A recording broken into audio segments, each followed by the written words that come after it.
Hola, ¿cómo están? En este video tengo la oportunidad de entrevistar a Fernando Raimondi, un emprendedor con una gran trayectoria que participó de numerosos proyectos, dentro de los que podemos destacar This is VP, una marca de indumentaria que actualmente la podemos encontrar en los skate shops más conocidos de todo el país. Y también está trabajando en una startup llamada De Origen, que se encarga de vincular los dueños de territorios con desarrolladores de proyectos relacionados con el medio ambiente, como ser la regeneración del carbono, la biodiversidad y el agua. En esta entrevista no me voy a enfocar en preguntarle detalles específicos sobre sus emprendimientos, ya que esta información la tenemos al alcance de un clic en internet. Sino que voy a aprovechar la oportunidad que tengo de preguntarle cómo llegó hasta donde está hoy en día, qué desafíos tuvo que pasar y qué consejo tiene para darnos a los que tenemos ganas de empezar a emprender. Yo pensé en vos por This is VP y cuando empecé a buscar un poco, a investigar un poco, vi también de tu nuevo emprendimiento de Origen, que también me pareció re interesante, re innovador y muy de lo que se viene. Y nada, o sea, quería aprovechar esta oportunidad como para hablar un poco con vos, poder preguntarte y aprender un poco del espíritu emprendedor que tenés, que se nota. Eh, Buenísimo, buenísimo, lo que quieras. bueno, básicamente, ¿cómo arrancaste? Porque por ahí uno cuando ve a alguien así como vos que ve tu currículum y ve todo lo que hiciste, dice, che, ¿cómo hizo para arrancar? ¿Qué estudió? ¿Qué hiciste? ¿Qué dejaste? Yo empecé emprendiendo adentro de otra estructura, digamos, cuando estaba estudiando todavía relaciones públicas. Siempre supe que quería emprender, siempre me gustó innovar, ser curioso, como que siempre tuve eso de alguna manera adentro. Y esa idea volada de querer hacer algo disruptivo, algo que pase las fronteras, que genere impacto. eh, y al principio como que tuve la oportunidad en una empresa que trabajé cuando era muy pibito, tenía, no sé, 18 años, y yo estaba trabajando en el área de marketing. Empecé llevando cajas al correo. En su momento recién estaba en Mercado Libre y yo era el pibito que llevaba las cajas al correo, y después como que empecé a hacer algunas cosas sin que me la pidieran. Yo tenía facilidad, siempre me gustó diseñar, pero autodidacta. Entonces empecé a hacer algunos diseños y a ofrecerme a hacer cosas que no me pedían, hasta que fui escalando y en un momento terminé como jefe de marketing, o sea, de esa empresa que vendía tecnología, y tenía nada, 19 años. Y después, en un momento, yo sabía que estaba todos los días de mi vida, desde que me levantaba, que pensaba qué podía hacer para hacer algo que nadie haya hecho. Eso siempre lo tuve. Y en un momento se me ocurrió, recién empezaba la tecnología por Bluetooth, recién empezaba a funcionar, y se me ocurrió que se podía hacer publicidad por Bluetooth a los celulares, como una forma nueva de que te llegue publicidad a la gente que no sea la televisión, que era lo tradicional antes. Y así empecé a averiguar, y resulta que ya había una empresa que lo había inventado. O sea, mi ilusión de inventar no se terminó rápido. Esa empresa estaba en Inglaterra, así que me comuniqué por email, les pregunté si podía ser distribuidor para Latinoamérica. No tenían a nadie, así que ni sabían que yo estaba del otro lado, que era un pibito, no sabían nada, me imagino. Me dijeron que sí, así que ahí me di vuelta y empecé a buscar inversores que puedan ayudarme a comprar un aparato que yo tenía que traer para hacer publicidad por Bluetooth. Claro. Y bueno, conseguí inversores en mi familia, y convencí a un compañero de mi facultad, que yo veía que él tenía el mismo espíritu emprendedor, que quería hacer algo y que me llevaba bien, y lo hicimos juntos, digamos, nos asociamos. Sí. eh, y bueno, ahí trajimos ese aparato. Esa fue la primera experiencia Y emprendiendo. ahí vos, que fue tu primera vez, vos armaste algo, te fijaste a ver si tenías competencias y qué costos tenías, si Sí. iba a ser rentable, te pusiste a armar o te mandaste un poco con la... No, no, yo ya ahí ya tenía un poco la forma de pensar, habiendo aprendido a trabajar desde otra empresa en marketing. Sí, Y sí, siempre fui a hacer esos trabajos, plan de negocio, entrada. Están hechos como el tuje, hoy los veo y era un desastre esos planes de negocio, les faltaba muchísimo, pero siempre había un plan por más Claro. básico que sea para el stage que yo tenía en ese momento. Eh, y claramente si yo lograba convencer a gente de que invierta es porque veían que había un plan Claro, sí, atrás. sí. Y bueno, ese negocio para mí duró un poco más de 1 año y medio. Ahí aprendí muchísimo a todo lo que está mal, básicamente. Básicamente un montón de suposiciones que uno hace cuando emprende, de cosas que no sé, que piensa que va a funcionar y cuando vos salís a la cancha, a lo mejor nada de la suposición, ninguna suposición que vos hiciste es realmente así. Y también aprendí mucho del timing. Nosotros cuando caímos con esa tecnología era algo muy nuevo, la gente no lo entendía. Tuvimos algunas contrataciones, pero no era escalable. O sea, nosotros dependíamos mucho de un aparato que había que poner en un lugar físico. Que todo eso yo nunca lo había pensado cuando me metí. Claro. Y después, en un momento ya esa tecnología empezó a crecer, se empezó a hacer conocida en los estadios, empezaban a comunicar que iban a poner publicidad por Bluetooth en los estadios. Y bueno, nos llamó el estadio River para que pongamos publicidad en todo el estadio y nosotros no teníamos capital. Nosotros teníamos un aparato y había que comprar 500, ponele. Claro. Y ese aparato nos había costado un montón a nosotros. No había forma que yo pueda conseguir la inversión para esos 500 aparatos. No estábamos preparados para levantar inversión tampoco de ese volumen y menos mal que no lo hicimos.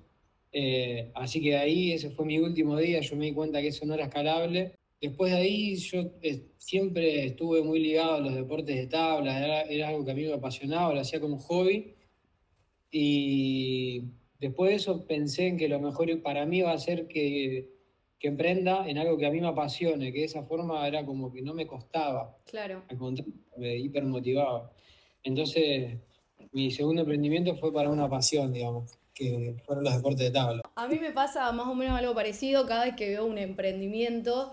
Es como que digo, che, bueno, yo busco, sí, una oportunidad o una necesidad que haya en la sociedad, pero si no me termina de convencer a mí tampoco, como que es muy difícil llevarlo a cabo. Yo tengo un emprendimiento de mates, que también, pero porque me encanta tomar mate, me encanta pintar y los pinto. Y arranqué en un momento que por ahí estaba para arrancar, que había pocos vendiendo mate, hoy en día está lleno. Sí. Pero bueno, también llegó un punto que dije, bueno, o le sigo metiendo a esto o me recibo y bueno, elegí por recibirme, pero me imagino que a vos también te debe haber llevado puntos en que decís, che, elijo esto o lo otro y me la juego. Por ahí uno siempre ve cuando ya es exitoso, por ejemplo, yo hoy te veo con DCPP y digo, está buenísimo, la repegó, pero por ahí no ve todo el esfuerzo y lo que resignaste y dejaste por ahí atrás. Sí. Eh, Cuando uno es más pendejo, es mucho más ingenuo en ciertas cosas, tiene menos necesidades. Cuando era pibito, o sea, yo no pensaba ni siquiera en la plata. Nunca, te diría que nunca cuando emprendí pensé en la plata, jamás. Eh, Siempre pensé, y no digo que eso esté bien, digamos, no digo que eso esté bien, siempre fui como muy pasional, pero nunca pensé en la plata, siempre pensé en cómo puedo hacer para agregar mucho valor en un lugar donde hay una necesidad y si eso se relaciona a mi pasión, o sea, ya está, se alinearon los planetas. claro. Pero sí pensar que si vos estás agregando valor a algo, yo sé que después el dinero viene, o sea, el capital viene. Digamos, primero yo pienso que hay que encontrar un lugar donde haga falta. Viste, a veces uno quiere forzar algo y crear un mercado. Es muy difícil crear un mercado hoy en día. Es mucho más Claro. fácil agregar valor a un mercado o ser un eslabón de ese mercado y a partir desde ahí. Pero en el primer emprendimiento yo claramente no tenía pasión por Bluetooth, o sea, Claro. sí me interesaba innovar, trabajar con tecnología. Bueno, y arrancaste con DCPP, que por ahí era más lo que te gustaba, pero arrancaste directamente vendiendo ropa, diciendo, che, me voy a dedicar a vender ropa como es hoy, que vos lo ves una marca re grande de ropa, o capaz arrancaste con otra cosa. No, re básico, yo fui encontrando el camino. Esa es otra cosa, que uno a veces tiene un plan en la cabeza, pero el plan se arma en el camino. No es algo que vos escribís A, B y C y después va a pasar A, B y C. Eso lo aprendí en todos mis emprendimientos. El plan se arma en el camino. Y para eso te recomiendo, no sé si leíste algo de Lean Startup, eh, pero es un libro que se llama Lean Startup, que es una metodología para emprender, digamos, y que habla mucho de eso, de que el proceso es iterativo, que la idea es que arranques con algo chiquito, vayas iterando, vayas mejorando eso chiquito y a su vez vayas aprendiendo en el camino, porque si vos arrancás con un gran plan, lo más probable es que eso no sirva y después tengas que tirar todo un trabajo muy grande a la basura. Que es Sí. parte de lo que me pasó con Fluxus, que fue mi primer proyecto. Eh, entonces, en mi yo empecé mucho más básico. Yo andaba mucho en tabla y notaba que había cosas que no se las conseguía. Para mí, digo, ¿cómo puede ser que no se consiga esto? Y afuera yo veía todos los videos de los yankees andando con esos productos y yo digo, yo quiero andar con eso también. Y entonces empecé a averiguar y conseguí en Buenos Aires a alguien que lo vendía. Entonces me contacté, le pregunté si me podía vender. Me dijo que sí me enviaba, entonces agarré, llamé a un par de amigos, le dije, che, consigo estas ruedas. Me dijeron, bueno, yo quiero. Bueno, junté 5 que quieran ruedas, me compré una para mí. Yo en ese momento no estaba bien, estaba bastante mal económicamente. Ya vivía con un amigo y entonces aproveché y mis ruedas no las pagué porque le vendía a 4 amigos una rueda y las mías me quedaron gratis. Entonces dije, bueno, esto está bueno. Y ahí armé un plan de negocio, vi que yo ya tenía la diferencia con Vipillo, que es primero hice una comunidad. Eso Claro. también está bueno, me fue un aprendizaje. Yo en VP creé un grupo que se llamaba Longboard Rosario. En Ujú. ese momento el longboard era un deporte que no existía casi en Argentina y afuera se usaba mucho. Entonces empecé a generar como una comunidad y en un momento éramos 100 personas que nos juntábamos 2 veces por semana. 100 personas en una bajada a tirarnos al longboard. Entonces empezamos a organizar torneos, se volvió algo re viral y empezamos a viajar a otros lados y yo como que había creado esa comunidad y de alguna forma la lideraba, entre comillas, ¿no? Porque no tenía un líder. Eh, y una vez que tuve esa comunidad cautiva, dije, bueno, ¿ahora qué le puedo dar a esta comunidad? Y ahí empecé a traer productos para venderle a esa comunidad Claro. chiquita, una comunidad chiquita que empezó siendo una comunidad de Rosario, Lombo Rosario. Después eso se expandió, esa comunidad empezó a crecer, yo empecé a traer más productos hasta que un momento dije, bueno, acá hay un negocio. Hablé con otra vez, me di vuelta, en este caso lo llamé a mi hermano, que era 10 años más grande que yo, y mi hermano siempre le gustaban también los deportes de tabla, no los practicaba, pero siempre estuvo como involucrado, y le dije si quería invertir. Entonces armé un plan de negocio, se lo presenté y él se sumó como inversor. A todo esto inversor era comprar 10 tablas de skate y, no sé, 5 ruedas y no era mucha plata. Y entonces me dijo que sí, que él invertía en eso. Y bueno, traje esas cositas a Buenos Aires y las empecé a vender. Con el boca a boca se empezó a generar como algo más grande y cada vez empecé a traer más. Llegó un momento que no me entraban en mi casa, similar a lo que le pasa a Caro Roncoli con las tortas. Yo Sí, era sí. yo era con el skating y con todo eso. Entonces ahí tampoco me daba para alquilar y no me quería arriesgar y ahí conseguimos un lugar. Había un local en el centro que llamaba Evil, sí, Evil se llamaba, que queda enfrente del Shopping del Siglo, que también hacían tatú adentro, era como medio de la onda, y tenían una habitación que no la usaban. Y yo le pregunté, che, ¿esta habitación no la usan? No, y me dejan que yo me instale acá. Así que me instalé ahí, llevé las tablas todo ahí y un escritorio viejo que tenía y ahí empecé a vender tablas en un lugar hasta que llegó un momento que vendíamos un montón, traíamos más gente que la que el local propio traía, Claro. porque no había nadie que esté haciendo eso. Realmente habíamos atacado un nicho, éramos Sí. los únicos que vendíamos esas cosas. Entonces eso también es importante, encontrar un nicho donde no haya nadie que lo esté atendiendo, para mí siempre fue importante.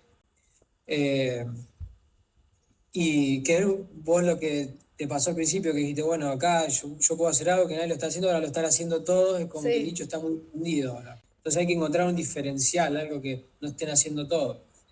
Eh, bueno, ahí me empecé a vender mucho más los que me vendían a mí me decían, che, pero ¿qué está pasando? O sea, yo vendía más que ellos. Yo vendía por internet, ellos no. Ahí empecé a distribuir marcas. Los que me vendían a mí me habían autorizado como distribuidor y empecé a distribuir a todo el país. En un momento yo vendía más que los propios fabricantes. Nos habíamos vuelto referentes, organizamos torneos en todo el país de longboard, de skate, de surf. En ese momento vos solo vendías las tablas y Solamente ruedas. vendía tablas y distribuía ya a nivel nacional. Ahí ya me pude alquilar un local, ahí me mudé a calle San Juan y organizamos muchos eventos. Nos preocupamos mucho por armar comunidad. Claro. Organizamos un evento llamado Green Day, que estaba relacionado al medio ambiente. También siempre buscaba canalizar mis deseos en eso que estaba creando, ¿no? Y bueno, ahí llegó un momento en el cual nosotros vendíamos mucho para marcas de otros y habíamos inclusive algunas marcas que las agarramos que no la conocían tanto y cuando las agarramos las hicimos conocidas, pero nos llevábamos un margen muy chico. Entonces el negocio no nos quedaba a nosotros, les quedaba al fabricante. Entonces dijimos, che, no, esto no, el fabricante no nos daba más margen y dijimos, bueno, hagamos una propia marca donde nosotros podamos tomar todas las decisiones que querramos, el margen sea nuestro, le podemos dar una identidad a esa marca propia y no le tengamos que pedir permiso a nadie. Entonces creamos la marca de ropa, Isis VP, y cuando empezamos hicimos, no sé, 100 remeras, una cosa así, no era nada, o sea, no existía para lo que era en la industria, digamos. Fue muy difícil porque donde nosotros queríamos vender, se vendían únicamente marcas internacionales, o sea, en Fluid no había marca, no le compraban a ninguna marca nacional, menos tan chiquita que, o sea, ven todas marcas de afuera, Quicksilver, Billabong, Volcom, son megamarcas, viste, a nivel global. Entonces cuando nosotros íbamos a venderle no nos compraba nadie. Y de ahí empezamos con distintas estrategias, primero buscando a vendedores que distribuyan otras marcas. Nuestro primer vendedor vendía Vans también, entonces empezó a vender Vans y nuestra marca. Claro. Entonces como que entrábamos ya con alguien de confianza al local, quien les golpeaba la puerta era alguien de confianza y decía, che, metemos un par de remeditas ahí de estos pibes. O sea, vos siempre arrancaste vendiendo con vendedores, no una remera o sí. Sí, nosotros vendíamos nuestro local. Tenían un local ahí al público. En calle San Juan, pero vendíamos muy pocas remeras a nuestras comunidades, digamos. Pero nosotros sabíamos que eso no era escalable desde el local. Teníamos que buscar, como crecen todas las marcas, es con vendedores que lo distribuyen en todo el país. Entonces empezamos ahí de a poco a hacer trabajo de hormiga, mucho trabajo de marketing. Teníamos el mejor team de Argentina de deportistas extremos. Nosotros siempre bancamos a un equipo de deportistas porque sabían que esos eran nuestros embajadores, digamos, eran nuestros influencers del nicho, digamos. Y nadie lo estaba haciendo, también ahí encontramos una oportunidad de entrar realmente de verdad al nicho, entendiéndolo. Yo siempre hice deportes y sabía desde adentro lo mal que se sentía que en Argentina no apoyen a los deportistas, que les tiren migajas y afuera sí. Entonces yo siempre de entrada sabía que eso estaba mal y que quería apoyar realmente a los deportistas. De hecho les pagábamos viaje al exterior cuando ni yo viajaba al exterior. O sea, yo le pagaba viaje a los deportistas y yo no hacía esa cosa porque no podía. Claro. Pero fueron muchos años de invertir, también endeudándonos, pero a modo de deuda, no de sumar socios, digamos, de pedir crédito y préstamos para hacer crecer el negocio y repagarlo, hacer crecer y así. Claro, y ahí cuando salías a buscar socios, ¿buscabas algún banco o salías buscando a alguien conocido o alguien que sepas que por ahí tenía plata y podía invertir o sea, no? En el caso de VP, al principio, como éramos tan chiquitos, los bancos no nos prestaban tanto, entonces le pedíamos a gente conocida que nos preste, que nos salía mucho más caro. Sí. Siempre lo más barato es pedirle plata al banco. Las tasas son menores, vos cuando yo recurrís a pedirle plata digamos, a personas, hay un mayor riesgo para esa persona y la tasa siempre es mayor. Pero bueno, nosotros en ese momento no teníamos otra forma porque éramos muy chiquitos, entonces recurríamos a eso. Y de hecho, los primeros 5 años de la marca de ropa, yo vivía de un sueldo de empleado de comercio. O sea, yo tenía equipos de vendedores que ganaban más plata que yo, mucha más plata que yo. Y tenían auto y yo no tenía auto, ¿entendés? Pero yo sabía que era una inversión a futuro. Que yo estaba apostando a algo más grande, o sea, que sabía que en algún momento esa rueda iba a empezar a girar de otra manera. Claro. Y tampoco me importaba porque lo que ya estaba haciendo me encantaba, o sea, me fascinaba estar haciendo eso. Y después de ahí la marca empezó a tomar vuelo, ya empezó, bueno, a crecer, pasar un montón de cosas en medio, y cuando me di cuenta ya teníamos 270 puntos de venta en el país, los mejores, vendiendo la marca de ropa. Ya habíamos entrado a los locales que yo siempre iba del pibito y soñaba con esos lugares. Como que recuerdo haber hecho el primer evento en Fluid que nosotros entramos como marca, y cuando llegué ahí vi que estaba mi marca ahí, como no lo podía creer. O sea, yo siempre de pibito flasheaba cuando iba a esos lugares. Después llegó un momento, vi que todo creció la estructura, el equipo, el depósito, la fábrica, tuvimos que mejorar los procesos, eso se tuvo que profesionalizar un montón. Eh, y cuando ya estaba todo como en un momento ideal, es como que sentí que mi motivación ahí se estaba apagando, de alguna Claro. manera. Y porque sentí que estaba trabajando, ya empecé a trabajar por plata. O sea, en ese momento, cuando pasó todo eso, yo ya sí empecé a ganar plata, y, y ya no me motivaban los deportes de tabla, como que a ese nivel de fanatismo como tenía antes. Eh, y entonces como que no encontraba tanto mi sentido de qué podía aportar valor a esa organización. Entonces ahí empecé, en la pandemia fue un momento de mucha introspección, y empecé a redefinir mi propósito, digamos, qué es lo que yo quiero hacer, qué es lo que hoy me mueve, me apasiona, me desvela, básicamente, y tiene que ver con todo lo que se relaciona a la naturaleza, los ecosistemas y demás. Así que dije, bueno, yo siempre quise meter eso en la marca, y era como muy forzado. Claro. No era algo natural, o sea, yo no puedo decir quiero proteger 100 millones de hectáreas de un día para el otro, o solucionar la crisis ecológica desde una marca de ropa. Ya lo está queriendo hacer Patagonia y así todo no puede. Digo, es un mucho esfuerzo y no es la solución. Entonces digo, bueno, voy a hacer algo que de entrada nazca para hacer la solución. Y bueno, ahí empecé, fue mucho tiempo de profundizar en el problema, de ver qué pasa, de estudiar, estudié cosas nuevas, empecé a aprender cosas que no sabía, me capacité un montón, y ahí descubrí todo lo que es el mercado de carbono y los bonos de carbono, y hoy metodología de financiación para proyectos que regeneren ecosistemas y que le hagan bien. Y bueno, empecé con The Origen, con una idea inicial ya trabajando como modo startup,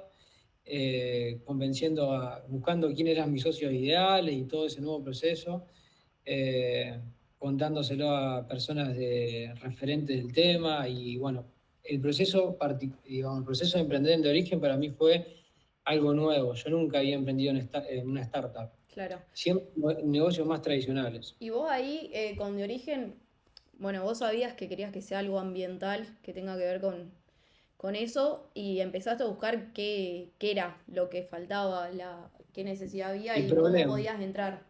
Un Yo problema. empecé a buscar un problema, claro.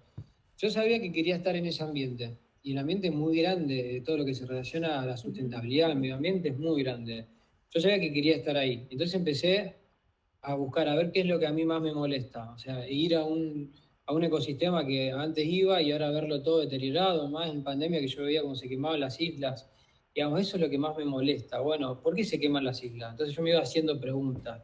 Se queman las islas porque después ingresa el ganado y eso es rentable. Y bueno, ¿y qué más? ¿Por qué más se deterioran los ecosistemas? Empecé a investigar, y la organización que se dedica a buscar esos datos determinó que el 90% de la degradación de los ecosistemas es por la ganadería, la tala y la agricultura. Entonces, Ujú. bueno, a ver, ¿por qué la ganadería y la tala? Y así fui haciéndome preguntas y avanzando hasta que llegué a un problema, ya entendiéndolo en profundidad, haciendo doble clic, doble clic, doble clic. Y una vez que llegué al problema, empecé a hablar con todos los actores que estaban involucrados en ese problema, personas que yo no conocía, de otros ambientes. Empecé a hablar con gente de afuera, de otros países, curioseando, o sea, de Claro. cara dura, escribía, le decía, che, puedo hablar un rato con vos Claro, sí, y buscando algunos otra opinión por ahí de afuera. de 10 que yo les hablaba, uno me contestaba y me daba bola, o sea, no me daba bola a nadie al principio. Eh, pero así golpeando muchas puertas hasta que terminé entendiendo qué era lo que pasaba y de una solución, digamos. Está buenísimo y se nota un montón, tipo, que tenés un espíritu emprendedor, que querés estar emprendiendo todo el tiempo. Y bueno, está bueno porque se aprende un montón de la gente así. Pero bueno, yo creo que también me imagino que tuviste un montón de trabas, más que nada en Argentina, por ahí a veces se hace un poco difícil. Sí, o sea, la realidad es que, o sea, emprender es todos los días estar resolviendo un problema. Y eso se vuelve algo en lo cual uno se termina acostumbrando de alguna manera, generando cierta resiliencia. Es cierto que en Argentina hay un nivel de dificultad mucho mayor que un emprendedor que está en otro país, probablemente hay cosas que le sean más fáciles, lo cual no significa que eso lo favorezca. O sea, yo creo que a veces las cosas más fáciles eh, no siempre terminan favoreciéndote, porque a veces las trabas te hacen que vos generes una estructura mucho más sólida o mucho más flexible, Ujú. mucho más adaptativa, que si vos tenés todas las cosas muy facilitadas, probablemente estés cómodo ahí, o sea, listo, no me muevo si estoy cómodo acá. Yo siento que Argentina, a un emprendedor, por el contrario de lo que dice la mayoría, le genera mucho carácter y lo favorece ante la vista de afuera. De afuera, los emprendedores argentinos están muy bien vistos, porque tenemos, si, o sea, si pudiste emprender en Argentina, ya está, vas a cualquier país y emprendés. Sí, sí, Entonces uno lo puede volver una ventaja a eso, digamos, está eh, buenísimo. a esas dificultades que aparecen acá. Te quería consultar algún consejo o algo que te hayan dicho que te haya marcado y que por ahí te haya incentivado. O sea, por todo lo que me contaste, como que ya naciste siendo emprendedor.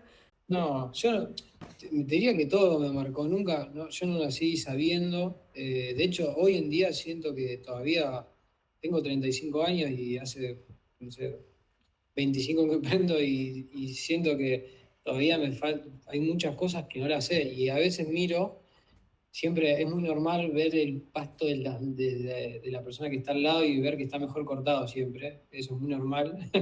Decir, che, mirá, qué lindo el pasto que tiene al lado, metafóricamente, digamos, y veo otros emprendedores y, uy, mirá qué bueno donde está, lo que llegó, y eh, eso, digamos, no siento que esté bien, digamos, cada uno hace su camino, a su ritmo, y hay personas que emprenden recién a los 45 años, o sea, o más, o sea, el CEO de KF, ¿cómo se llama la marca esta de las patitas? KFC me Sí, sale, sí, sí. lo vendió como a los 60 años, no sé, lo creó re de viejo ya eso. Y antes no era, y antes vendía patita de pollo en la calle ese tipo. Claro. Eh, y así hay mucha historia, el de McDonald's también, hay muchísima historia. Yo siento que no hay una edad, ni tampoco llega un momento en el cual dice uno ya me la sé, no existe, porque cambia siempre, como el ambiente está cambiando constantemente y emprender significa que todos los días tener el compromiso de aprender algo nuevo. O sea, y así todos los días, y no es que vos llegás a un momento y decías, tú, bueno, ya soy emprendedor, estoy re tranquilo. No, mientras más, mientras más te vas metiendo, más tenés que aprender, más responsabilidades tenés, personas a cargo, compromisos asumidos, pero no, de alguna forma el camino te va preparando para soportar esas cosas después. La verdad que sí, que me encanta. Y yo siempre tengo ahí che, bueno, quiero emprender. Bueno, me pasó con lo de los mates, que fue como un momento que dije, che, ¿me la juego no me la juego? Y fue, qué sé yo, viste, siempre te quedas con la duda de decir, che, ¿qué tendría que haber hecho si estuvo bien lo que elegí no? Sí, yo si te puedo decir algo respecto a eso, a los tiempos, digamos, si lo hago ahora o no, hay siempre como un FOMO, que digamos ese miedo a perderte las oportunidades, eso está todo el tiempo en el aire. Cuando vos tenés esa gana de aprender, decís, uy, no, pero si no lo hago ahora, pero si, ¿qué pasa si lo hace otro? Eso no existe, o sea, siempre, todos los días hay oportunidades nuevas en todos los mercados. y mañana va a haber un montón de otras nuevas, nunca se terminan las oportunidades, ni las ideas son infinitas, y con una idea tampoco haces nada. O sea, la realidad es que vos podés tener la mejor idea del mundo, pero si después no sos capaz de tener la constancia para, digamos, llevar esa idea a cabo por mucho tiempo, no tiene sentido. Diría que sí es clave la constancia, cuando vos decís, bueno, yo quiero ir por acá, ser constante, no va a ser fácil camino. Yo de origen estuve un montón de veces diciendo, no, esto no lo puedo seguir más adelante, esto no puedo más, o esto, esto está mal, esta no es la idea. He perdido a gente de mi equipo importante, a mis socios, tuve que armar un equipo completamente nuevo. Me pasaron un montón de cosas en el camino, pero siempre como que dije, bueno, voy a seguir. Y lo importante es sentir que mañana capaz que no estabas donde querías, pero si subiste un escalón más, ya está. O sea, es todos los días un pasito más y cuando te diste cuenta estás en un escalón, no sé, en un quinto piso. Sí. Pero si vos estás todo el tiempo frenándote a decir, che, subo este escalón o no, nunca vas a llegar al quinto piso. Eh, y creo que también hay momentos, y yo ahora lo veo, esto ya más de un consejo de viejo, ¿no? Hay momentos. Yo creo que en la edad que vos tenés es el momento para crear valor en lo personal, digamos. Y estás como en... yo creo que me hubiese gustado más a tu edad dedicarle mucho más tiempo al estudio, a crear valor, digamos, digamos un valor que después el mundo le sirva a ese conocimiento que vos tenés, esa base que vos creaste, y no saltaría ese proceso para nada. O sea, Sí, sí. bajo ningún punto de vista saltaría el proceso de educación. Es más, si yo tuviera yo podría volver atrás, el tiempo atrás, seguramente terminaría de estudiar otra carrera que es más larga que me hubiese gustado, haría un MBA y después emprendería. O sea, Claro. si yo hubiese tenido esa posibilidad. No tuve esa posibilidad, y entonces a cada uno que lo escucho que está en esa duda, digo, no, hacelo. Si tu familia te banca, estudiar, que después la vas a romper, porque en el mundo se valoran muchos los roles directivos que hayan pasado por el proceso de educación digamos, al máximo nivel que se pueda llegar. Entonces, yo digamos, pienso eso, que no vale la pena saltar los pasos por ningún emprendimiento ni ninguna idea y nada que te venga. O sea, y si tenés posibilidad o sea, de antes de lanzarte por cuenta propia, intraemprender, o sea, emprender adentro de una empresa, también siempre lo recomiendo, porque se aprende muchísimo. O sea, vos cuando emprendés por tu cuenta, las riendas son tuyas, el liderazgo es tuyo, entonces no tenés la chance de sentirte liderada, de verte cómo te sentís cuando otra persona te trata de tal o cual manera. Todo eso te sirve mucho para cuando vos salgas a la cancha sola, eh, estar mucho más pulida, digamos, de alguna manera. Sí. Bueno, buenísimo. Me encantó el consejo y está buenísimo porque por ahí es algo que más a la gente de mi edad es como que decís, che, ¿qué hago? Es por ahí una etapa que tenemos que tomar un montón de decisiones y hablar con alguien así, con toda la experiencia que tenés vos y poder tomar un consejo está buenísimo. Pero bueno, muchas gracias, de verdad. A vos, gracias. Abrazo Adiós. grande. Nos vemos.